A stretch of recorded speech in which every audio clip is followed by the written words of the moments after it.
sedikit kecewa sih, karena orang tua harus lebih banyak membutuhkan waktu, tenaga, pikiran untuk bisa mendidik, mengasuh anak autis seperti ini, karena mereka berkembang tidak seperti anak-anak biasanya. Mereka agak sedikit lamban dalam pertumbuhan atau perkembangan. Perasaan mama agak kecewa dan ya sedikit menyesal, tapi ya berkat kasih Tuhan mama bisa terima Delon dengan segenap hati. Banyak sekali tanggapan dari orang-orang yang ada di sekitar kami yang kadang-kadang membuat kami sebagai orang tua agak emosional, karena sering mereka katakan anak itu tidak waras, anak itu gila. Ya, orang-orang sekitar itu dorang anggap Delon sebagai orang gila, tapi ya begitulah, tong terima apa adanya. Dan walaupun orang-orang anggap Delon gila, tapi Tuhan lebih tahu semuanya itu.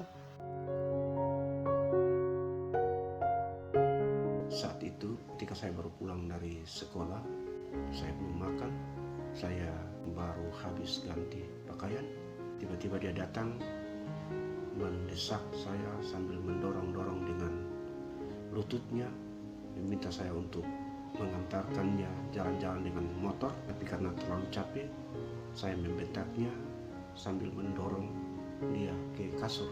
Akhirnya dia pun menangis. Sejak saat itu saya merasa sangat bersalah, sangat berdosa terhadap Delon. Dan sejak itu pula saya berjanji dalam hati tidak akan melakukannya lagi. Apapun yang saya alami, jika dia meminta untuk kita lakukan, saya harus tetap melayaninya.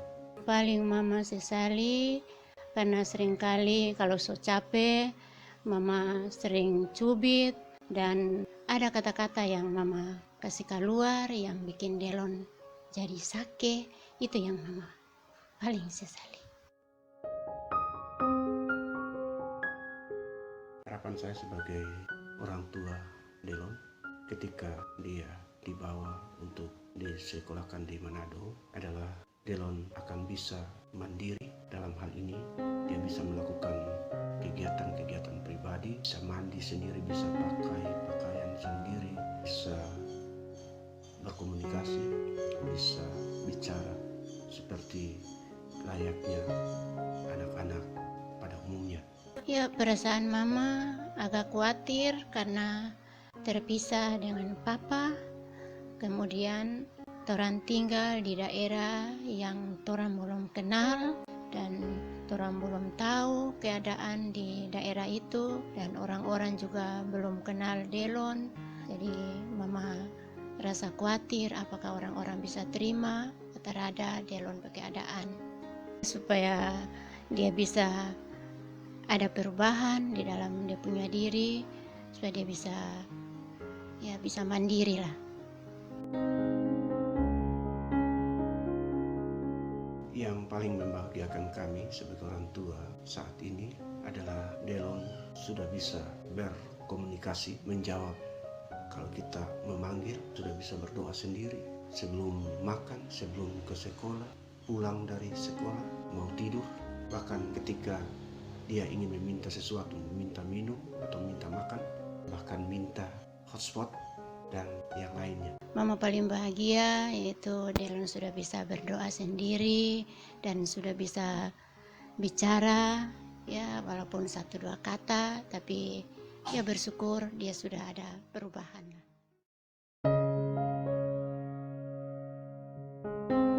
Delon itu punya tingkat sensitivitas terhadap suara itu sangat tinggi, terutama nyanyian atau musik gitu.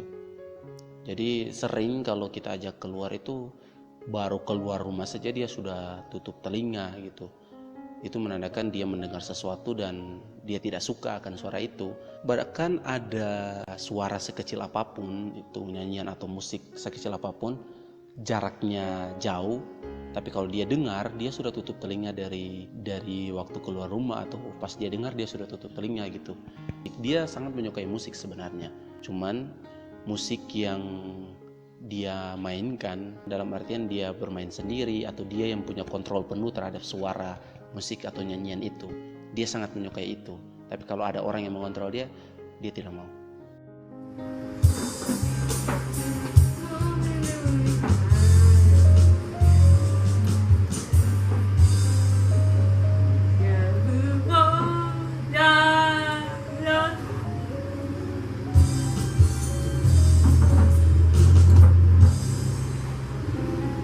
Jadi saking cintanya dia terhadap musik, kadang ke saya sambil minta hotspot untuk cari lagu, musik di YouTube.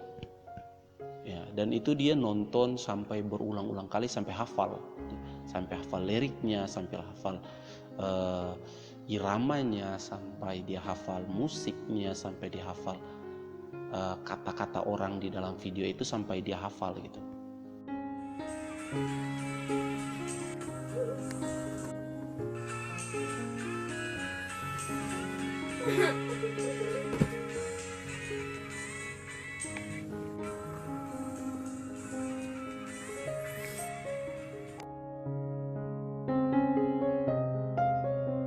Sebagai seorang guru, saya selalu mencoba untuk bagi waktu dengan Delon untuk menemani dia belajar, menulis misalnya. Ya, saya sering menemani dia. Selalu saya coba untuk bagi waktu menemani dia. Ya, walaupun kadang dia menulis sambil menangis gitu. Nah, menurut saya tidak apa-apa selagi dia mau belajar, mau menulis, walaupun dia menangis, teruskan saja gitu.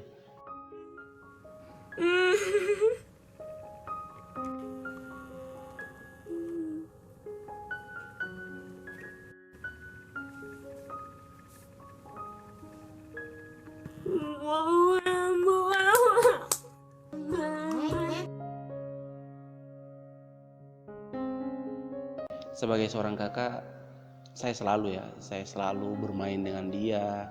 Kalau saya tidak lagi sibuk, saya selalu menyempatkan diri untuk bermain dengan dia. Main apa saja gitu. Kadang saya suruh dia nyanyi, suruh dia kerja gitu. Bahwa dunia tertukar ditutup ibunya luka. Kini pada umur tepara dunia ditutup kaki. Together you and me, together we can, together we can, together we can. Kiss dia, kiss dia, kiss dia, Stu.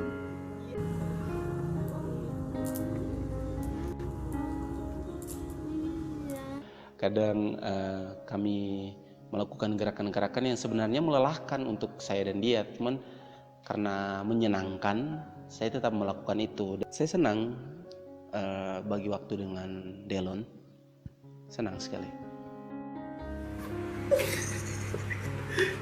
Balik.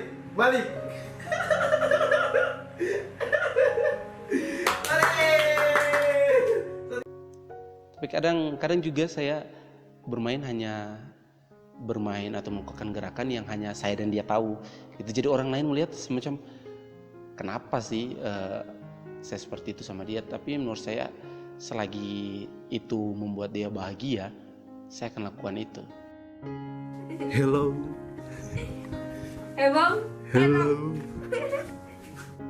Karena saya paling nggak bisa lihat dia menangis, saya paling nggak bisa lihat dia sakit, saya paling nggak bisa itu.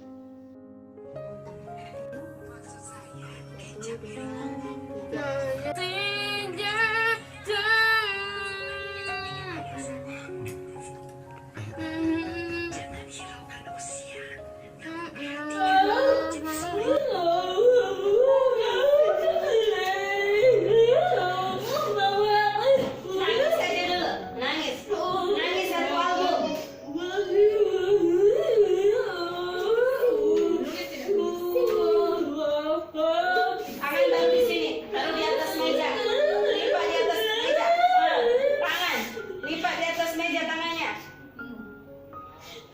2006 dia lahir, itu pas saya kelas 5 SD. Kalau ya, kelas 5 SD dia lahir, itu merubah segala sesuatu.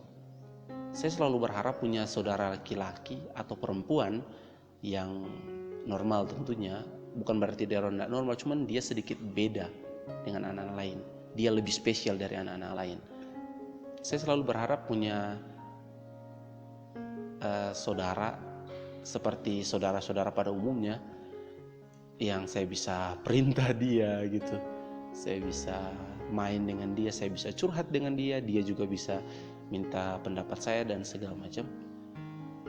Tapi itu merubah segalanya. Ekspektasi saya tidak menjadi kenyataan. Saya sering mendapat ejekan, bahkan di umur saya waktu itu, entah saya SMP ya, mungkin saya SMP kelas 2 mungkin, saya dapat satu perkataan dari orang di sekitar, tetangga tepatnya. Waktu itu saya memang lalai, saya biarkan dia sehingga dia lari ke jalan raya. Untungnya tidak ada mobil.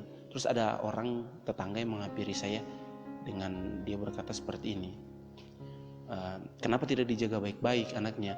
Udah tahu anaknya otak kayak gitu. Ucapan orang yang mengatakan adik saya otaknya kayak gitu, mungkin dia memperhalus, tapi penyebutan otaknya seperti itu, saya tahu maksudnya. Dia mengatakan adik saya gila, tidak waras. Saking sedihnya, saya melampiaskan kesedihan saya pada Delon waktu itu. Saya tarik dia untuk balik ke rumah sampai dia nangis. Terus saya bilang ke mama gitu, "Ma, ada orang yang bilang Delon gila gitu." Dan mama waktu itu sempat berkaca-kaca juga. Mama bilang, "Sudah, gak apa-apa. Semoga Delon bisa berubah. Dan kita doakan semoga orang yang bilang Delon gila itu gak merasakan hal yang sama seperti yang kita rasakan. Biar cukup kita saja." Gitu. Bahkan sampai sekarang kalau ada orang yang melirik sinis gitu, melirik dengan tatapan tajam kepada saya dan Delon ketika lagi di luar, saya langsung pengen saya tegur gitu, saya marahin orangnya, cuman nggak bisa juga itu. Saya cuma bisa berharap Delon ada perubahan yang baik, besar atau kecil nggak apa-apa, yang penting Delon ada perubahan ya, karena kami mencintai Delon gitu. Saya cuma mau ucapin selamat ulang tahun Delon Mart Ano yang ke-14 tahun. Dari Baliswan Utara, Halmahera Barat, Bapak ucapkan selamat ulang tahun Delon Mart Ano yang ke-14. Selamat ulang tahun Delon dari mama yang tersayang untuk Delon. Semoga panjang umur dan tetap sehat selalu. Semoga Delon selalu sehat, panjang umur, tetap semangat untuk belajar, dan menjadi kebanggaan keluarga. Semoga makin hebat, semoga makin sehat, makin luar biasa dalam Tuhan, dan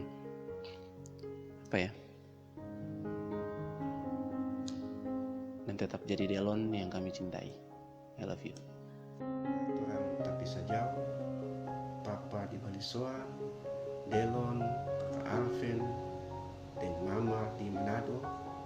Tetapi Papa selalu berdoa supaya Tuhan Yesus selalu memberkati orang semua.